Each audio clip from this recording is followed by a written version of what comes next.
시편은 우리가 표제문을 잘 보셔야 돼요. 표제문에 보면 고라 자손의 찬송시.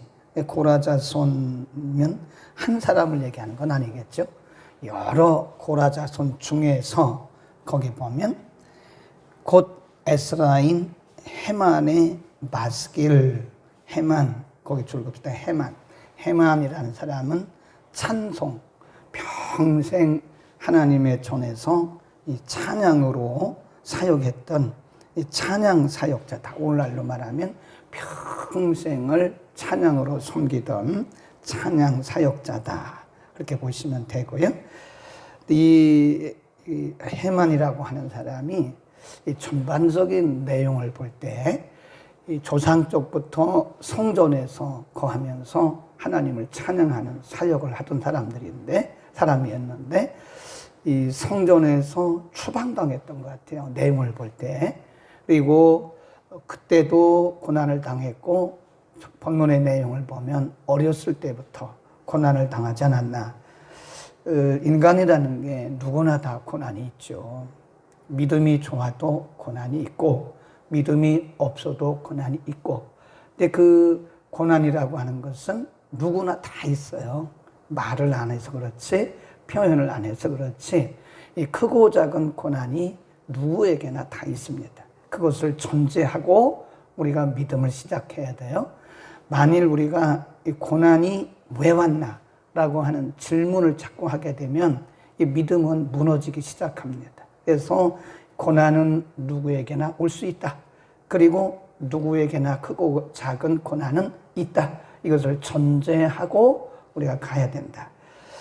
헤만이라고 하는 사람은 어떤 고난을 당했는가? 3절에 보면 되죠. 나의 영혼의 곤란이 어떻게 해요? 가득하다는 거예요. 영혼의 곤란이 가득하고 나의 생명은 음부에 가까웠다. 이 말은 거의 죽을 지경에까지 이르렀다. 4절에 보면 나는 무덤에 내려가는 자와 함께 인정되고 힘이 없는 사람과 같다. 아주 무기력하고요. 완전히 죽는 사람, 죽은 사람 같다. 네, 죽어가고 있는 사람과 같다. 네, 자신의 형편을 이렇게 얘기를 해요. 5절 사망자 중에 던지는 바 되었으며 살육을 당하여 무덤에 누운 자 같으니라. 6절 주께서 나를 깊은 웅덩이에 어두운 곳 음침한 곳에 두었나이다. 그래요. 굉장히 어렵죠. 그 다음에 15절 보세요. 15절 시작. 내가 소시부터 곤란을 당하여 죽게 되었사오니 주의 두렵게 하심을 당할 때에 황망하였나이다. 그래서요, 자신의 마음의 상태가 지금 황망하다. 황망해. 어렸을 때부터 계속 어렸을 때도 고난을 당했고 지금도 고난을 당하고 있고, 어떻게 보면 헤만이라고 하는 사람은 하나님의 성전에서 평생 사는 사람이라니까요. 그들의 조상으로부터 평생 성전에 살면서 찬양으로 영광 돌리는 하나님의 사역자라고요.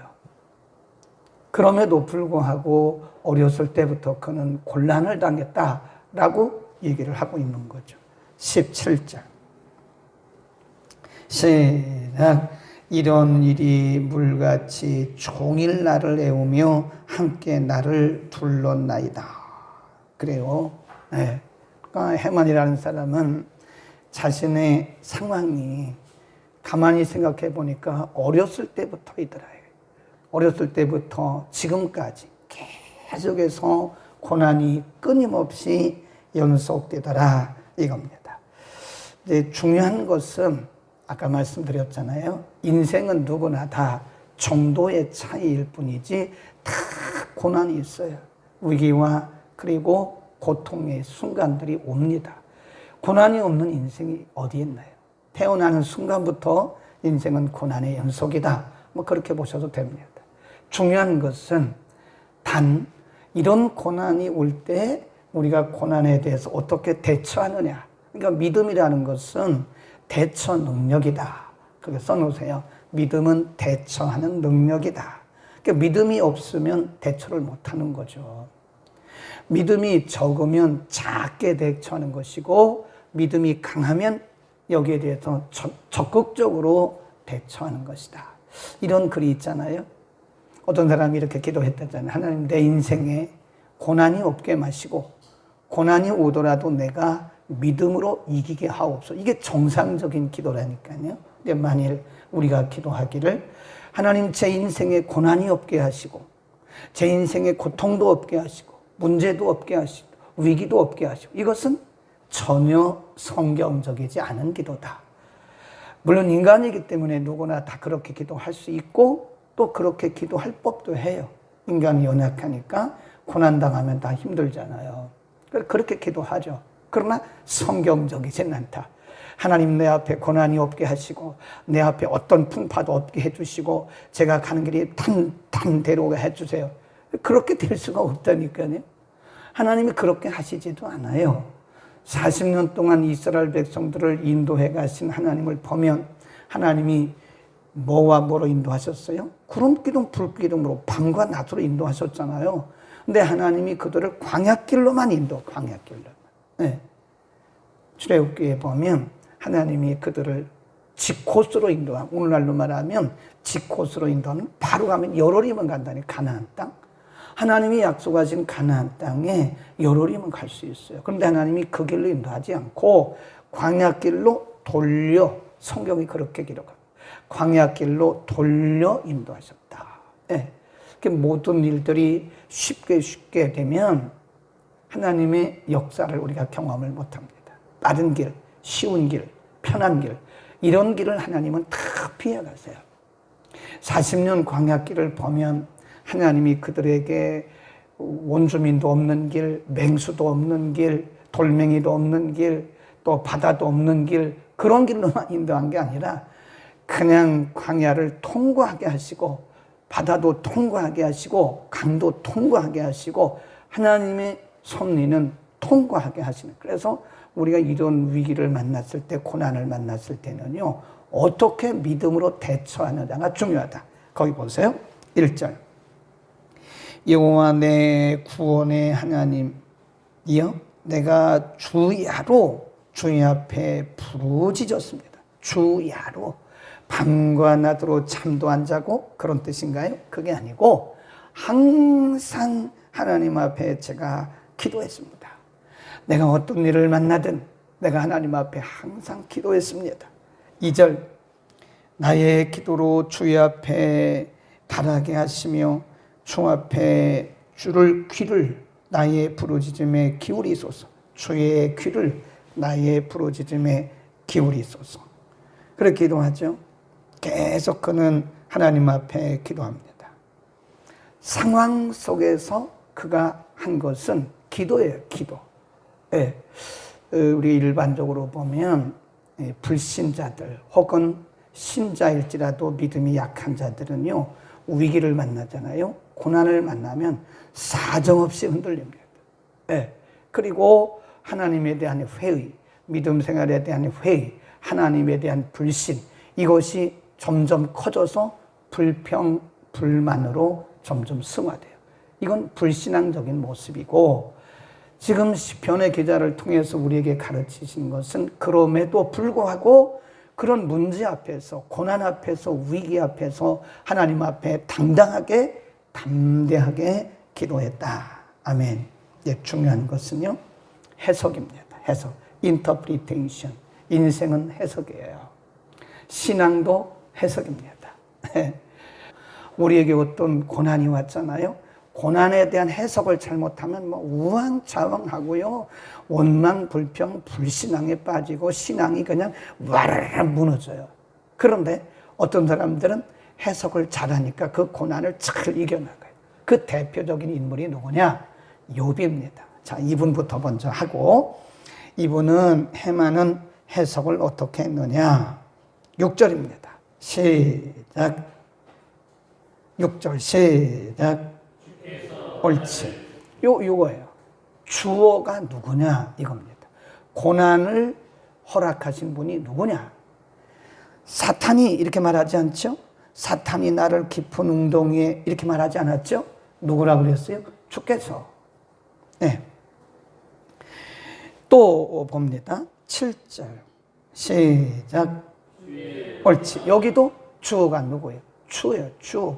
하나님. 하나님의 노가 나를 심히 누르시고 또 주의 모든 파도로 나를 괴롭게 하셨나이다. 그렇게 얘기를 해요. 그 다음에 16절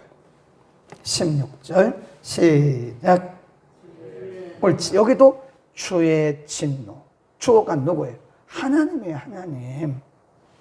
하나님의 진노가 내게 넘치고 하나님의 두렵게 하시니 나를 끊었나이다. 두렵게 하신 것이 나를 끊었나이다. 그래서요 18절도 보면 주께서 나의 사랑하는 자와 친구를 내게서 멀리 떠나게 하시며 나의 아는 자를 흑암에 두셨나이다. 그랬어요.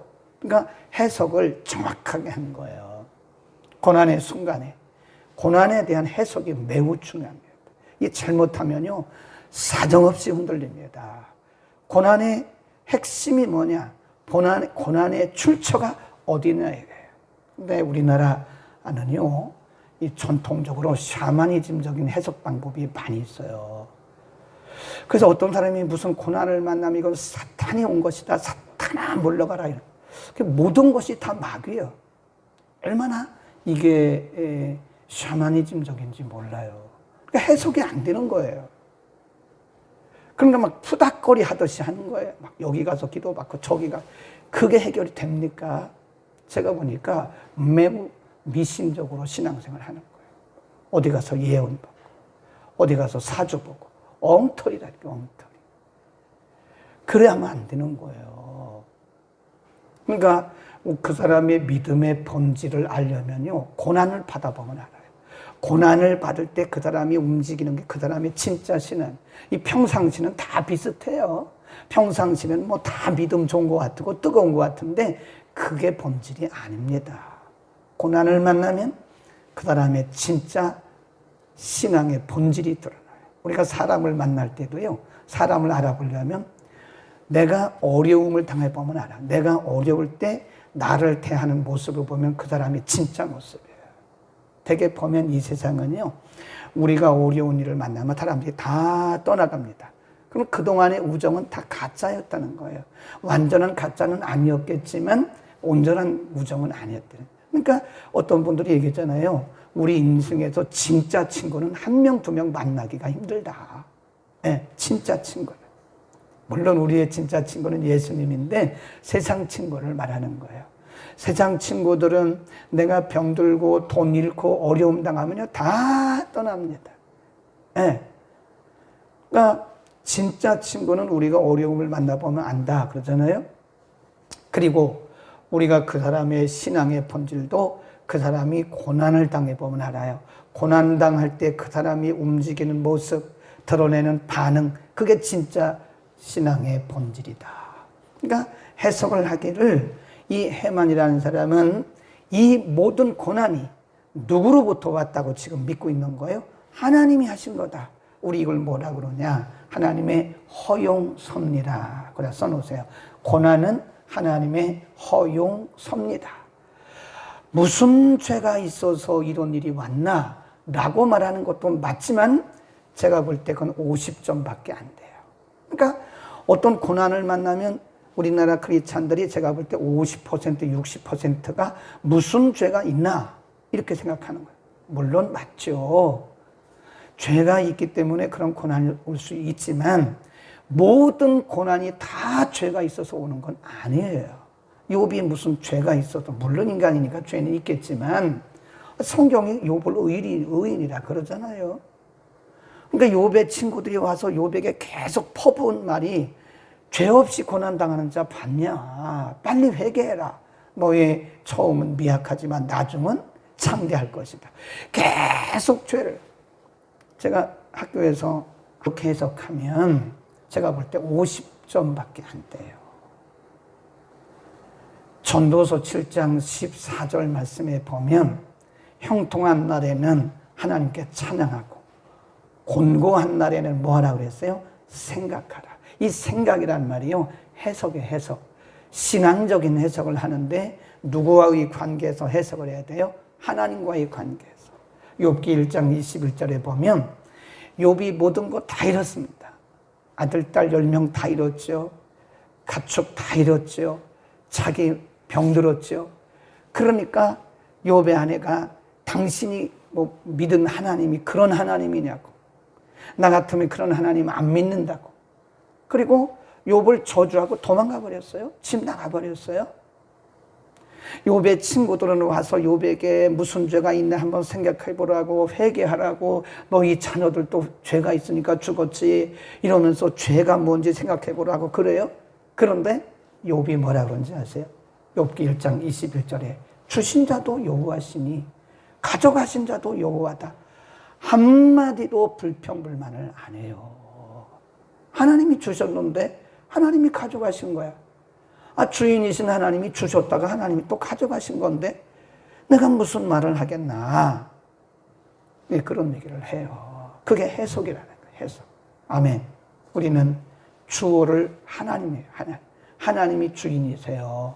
모든 문제를 하나님과의 관계에서 하나님이 이 문제를 통해서 어떤 일을 하시려고 하시는가, 하나님이 이 문제 속에서 무슨 메시지를 주시는가, 해석을 잘해야 돼. 해석을. 그러니까 해석을 잘해야 됩니다. 마지막. 그러면 이 해만이라고 하는 사람은 어떻게 끝까지 이길 수가 있었는가? 13절. 마지막 13절입니다. 시작. 여호와여, 오직 주께 내가 부르짖었사오니 아침에 나의 기도가 주 앞에 달하리이다. 달했다. 달하고 있다. 달할 것이다. 뭡니까? 시제적으로 미래입니다. 미래. 이게 기도의 확신이에요. 하나님, 제가 하나님 앞에 기도드렸으니 하나님이 응답하실 것을 믿습니다. 기도 응답에 대한 확신을 가지고 기도하는 거예요. 만일 우리가 하나님 앞에 기도하면서 이것이 응답될까 말까 의심하고 하는 기도는 야고보서 5장에 뭐라고 그랬어요? 바람에 밀려 떠도는 구름 같다 그랬어요. 응답받을 생각을 하지 마라 그랬어요. 분명히 미래입니다. 미래. 내가 기도한 것에 대해서 하나님이 응답하실 것입니다 라고 하는 확신을 가지고 있는 거예요. 우리의 믿음의 조상들은 이 해만뿐만 아니라 그런 확신을 가지고 기도한 거예요. 우리가 기도했다고 해서 지금 당장 변한 게 있습니까? 어떤 분들은 한 3일 기도해놓고 응답 없다고 막 그래요. 한 3개월 기도해놓고 응답 없다고 막 그래요. 그러면 안 된다니까요. 우리가 기도했다고 해서 당장에 뭐가 바뀌는 건 없어요. 사실 당장 바뀌는 게 뭐가 있습니까? 물론 그럴 수도 있지만 하나님은 그런 방법을 잘 안 쓰세요. 시차를 두고 응답하시는 거예요. 그러니까 하나님이 내 기도에 대해서 응답하실 것에 대한 믿음의 확신을 가지고, 그리고 기도했으면 담대하게 살아가야죠. 기도해놓고 절망하고, 기도해놓고 낙심하고, 기도해놓고 불평하고, 그럼 기도 안 한 거나 똑같은 거예요. 그거는. 기도했으면 불평, 불만, 의심, 좌절, 낙심 하지 말고 하나님의 때에 하나님의 방법으로 인도하실 것을, 응답하실 것을 믿고 담대하게 주를 바라보기를 바랍니다. 거룩하신 아버지, 오늘 어렸을 때부터 고난 속에 살았던 해만이 어떻게 그렇게도 고난 가운데서, 위기 가운데서도 승리하고 우리에게 오늘 이와 같이 말씀을 주셨는지 우리 상고했습니다. 고난이 없는 인생이 없음을 우리에게 가르쳐 주셨습니다. 고난 중에서도 하나님의 허용 섭리로 믿고 하나님과의 관계에서 해석했던 해만처럼 하나님 우리에게도 모든 고난과 크고 작은 어려운 일들을 믿음으로, 말씀으로 하나님의 관점에서 해석할 수 있는 믿음의 능력을 우리에게 허락하여 주옵소서. 하나님, 우리가 해석을 잘 하지 못하면 우리는 엉뚱한 길로 갈 수밖에 없습니다. 우리에게 바른 해석, 관점, 능력을 베푸소서. 그럼에도 불구하고 우리와 동행하시는 하나님을 바라보면서 담대하게 용기 있게 승리하는 우리 모두가 되게 하여 주옵소서. 예수 그리스도의 이름으로 기도드립니다. 아멘.